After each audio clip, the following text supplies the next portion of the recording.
Nakama, kembali lagi di podcast Romance Down. Masih bersama gua Renovrianus, kapten dari Bajak Laut Noise. Nah, ini gua kali ini sudah mendatangkan salah seorang nakama yang sudah banyak di request oleh para nakama di Romance Down. Jadi di sini ada grup Telegramnya di request, tolong undang dia, karena dia pernah menggambar fan art One Piece versi kebudayaan Indonesia. Itu gue inget banget, gue nge-retweet dan gue nge-quotes gambarnya dia. Ini ada Mr. Chancil. Gokil.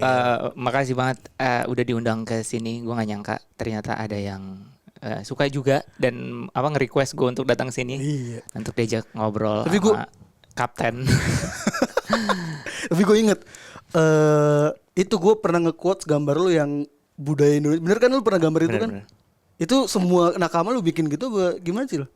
Ya gue tuh sebenarnya suka banget ngasih tahu kebudayaan Indonesia keluar. Itu kan karena gue kebetulan ilustrator dan pasar gue itu luar. Okay. Jadi gue tuh pengen banget ngenalin kebudayaan Indonesia ke luar. Nah, terus kebetulan gue suka banget One Piece kan.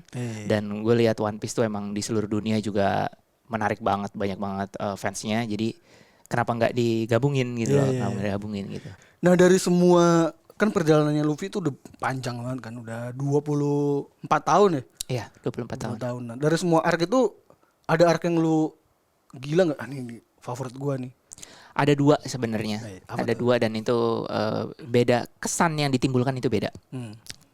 Yang pertama itu Arabasta. Arabasta, the best. Arabasta itu menurut gue pertama kalinya One Piece terjun ke politik.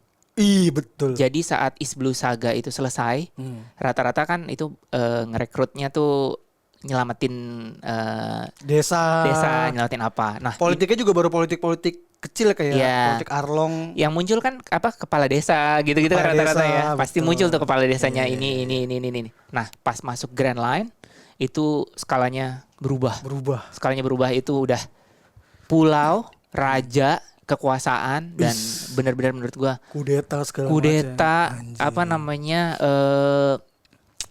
si Koza itu pemberontak. Kan? Ada pemberontak, ada musuh dalam selimut, itu kompleks banget menurut gue. Jadi kayak menurut gue tadi di East Blue Saga itu kita masih bisa ngikutin flow-nya itu, nggak terlalu dakdikduk, pelan-pelan. Tiba-tiba pas abis Grand Line serem. Gila kompleks sih. Itu kompleks. Krokodil kan enggak sih, kalau Shichibukai pertama sih ini ya Mihawk muncul. Krokodil masih bayangan tuh. Nggak taunya muncul di arah bagi dong. Bagian belum. Dia masih kacung ya. Iya, kacung. Tapi kalau sekarang bagi dong. Iya, harganya masih 15 juta. Iya, masih 15 juta. Benar. Arabasta. Terus itu kan buat gua Arabasta juga oke sih, one pertama di situ. Yeah. Selain Arabasta, enggak dari Arabasta apalagi yang lu suka? Kan politiknya emang kuat banget sih. Iya, politik. Pluton pertama di situ dimunculin. Iya. Menurut gue Arabasta itu bakal menjadikan kunci menurut gue ya. Sampai cerita yang saat ini baru ditampilkan, menurut gue kayaknya itu masih ada hubungannya sama Arabasta. Dan kemunculan karakter Vivi. Gue suka banget karakter Vivi dan janji. Di situ ada janji yang belum belum terselesaikan ya, balik belum lagi ditepatin yang belum ditepati. Nah, itu sih menurut gue janji sama seorang teman. Itu keren. Vivi adalah tuan putri pertamanya yang jadi temennya Luffy ya. Betul. Dan perjalanannya bajak laut bisa temenan sama putri kerajaan. Kan dimulai konfliknya kan dari Tanjung Kembar. Iya, dari Tanjung Kembar. Dari udah Twin Caps, benar. Dari Tanjung Kembar. Vivi mulai muncul jadi penjahat, terus ke Whiskey Peak, habis itu baru ke Chopper dulu. Little Garden sakit, cari dokter ke Chopper tuh. Iya. Pengembangannya udah sebagus itu. Bagus banget. Selesainya the best sih itu. Iya. One on one lagi ya. Mister tuh lawan Sanji, Zoro lawan Mr. One ya. Nami lawan Miss Double Finger. Oh ya, satu lagi yang pas cari dokter itu Vivi di situ karakternya masih kita nggak tahu Vivi ini sebagai karakter apa ya di situ ya. Kayak cewek-cewek apa sih nih? Ngapain sih lu masih apaan sih gitu kan, kayak putri aja karakter gitu. Tambahan. Terus Tuan Putri kan biasanya diselamatin apa segala macam gitu ya. Nah di situ Vivi berani ngomong ke tokoh utama yaitu Luffy, dia bilang lu gagal jadi seorang pemimpin. Gitu, lu gagal jadi seorang pemimpin. Terus kalau lu berlaku seperti ini, egois seperti ini, lu nggak bakal bisa nyelamatin Nami. Kita harus lebih fokus ke keselamatan Nami. Nah di situ pengembangan karakter Luffy ternyata ditonjolkan. Ternyata tokoh utama bisa seegois itu, gitu loh. Dan si seorang Vivi yang karakter istilahnya tambahan ya, yang istilahnya di situ belum jelas di situ, tapi tiba-tiba dia bisa mengajarkan sang kapten sampai sang kapten sujud. Itu keren sih. Ya. Yang pada akhirnya tidak semuanya harus diselesaikan ke kekerasan. Betul. Itu keren sih. Di situ ternyata Vivi ngajarin nggak semuanya hal bisa dilakukan dengan kekuatan fisik, gitu loh. Semua bisa negosiasi, bisa juga dengan hati, bisa juga dengan perasaan, bisa juga dengan hal-hal lainnya, gitu loh. Pokoknya semua bisa diselesaikan dengan sujud. Tapi bener kalau nggak ada Vivi di situ, itu Nami meninggal. Terus Nami kunci kan? Nami kunci terus Drum Kingdom juga makin rusuh kita makin rusuh. Nggak dapet chopper kacau dah. Kacau. Itu Luffy. Jadi, Vivi penting sih. Vivi penting. Dia ngajarin seorang calon raja bajak laut untuk menjadi pemimpin yang baik. Dia belajar dari seorang putri. Gokil. Ya karena memang si Vivi belajar ya di kerajaan untuk jadi calon pemimpin juga kan, gitu kan. Nah si Luffy kan nggak ada pelajarannya. Luffy kan diajarinnya sama Dadan. Oh, iya. Sono-sono nyari makan sendiri. sama Bude Dadan. Sama Bude anjing. Tapi Vivi keren sih. Dan dari kecil kan udah kelihatan juga dia bahkan pas ditampar sama Wapol waktu flashback yang zaman dulu kan, dia memilih untuk nggak apa-apa kok gue yang nyenggol. Iya benar. Gila sih itu. Itu bagus sih. Itu gila banget. Vivi memang tuan putri sejati yang dia tahu. Ini nih gue tahu nih konflik ini harus gue bawa kemana nih. Betul. Negosiasi segala macam. Betul banget. Menurut lu Vivi ini akan seperti apa nih di masa depan? Lo ada teori sendiri atau kan di paling baru Vivi diculik beritanya. Iya.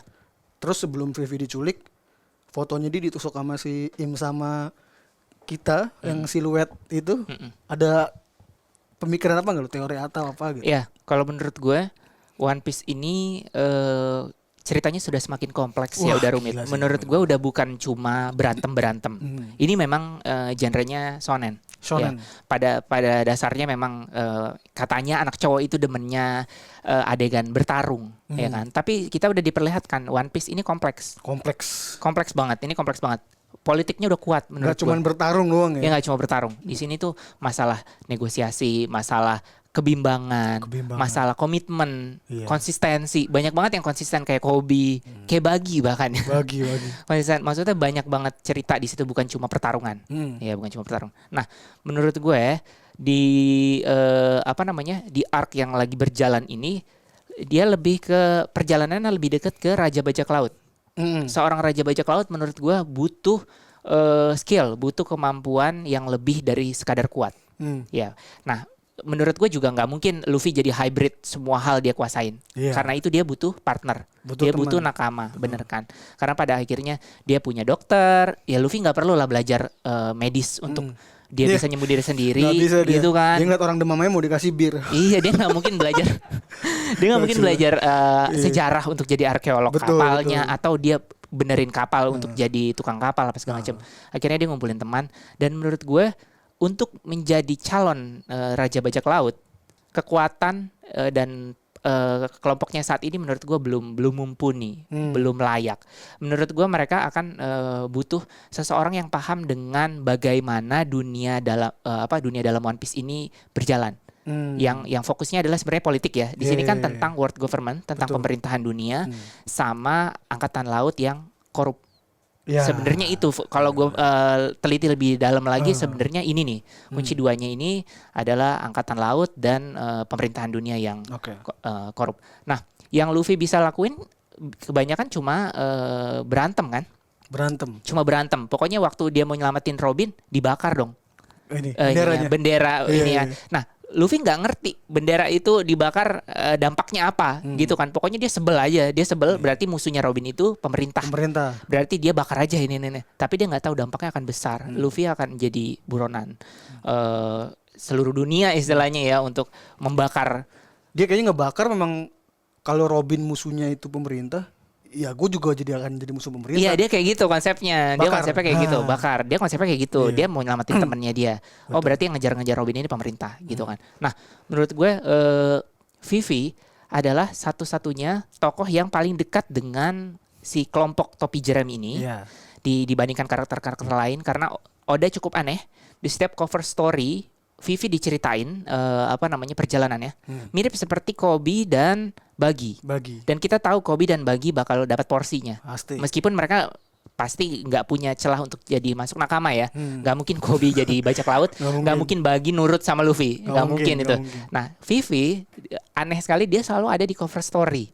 Di Gedatsu ada. Di Gedatsu ada di manapun. Dan dia selalu muncul setiap bounty-nya Luffy itu naik. Betul. Dan dia tahu dan dia berpikir tentang makna 3D Y itu ya 3D2Y itu dia mikir karena dia nggak tahu konteksnya, jadi dia nggak nyampe. Nah, gue punya teori bahwa saat si Morgan dapat telepon dari Wapol, Wapol adalah saksi dari bergabungnya Vivi dalam topi jerami.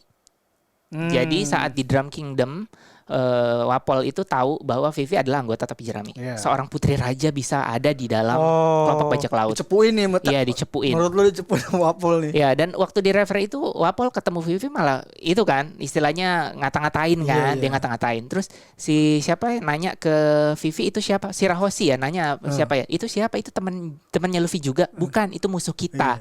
Vivi bilang kayak gitu terang-terangan di tengah Wapol. Berarti Wapol makin sebel dong. Makin mau ngungkapin, apalagi Morgan kan demen melintir ya.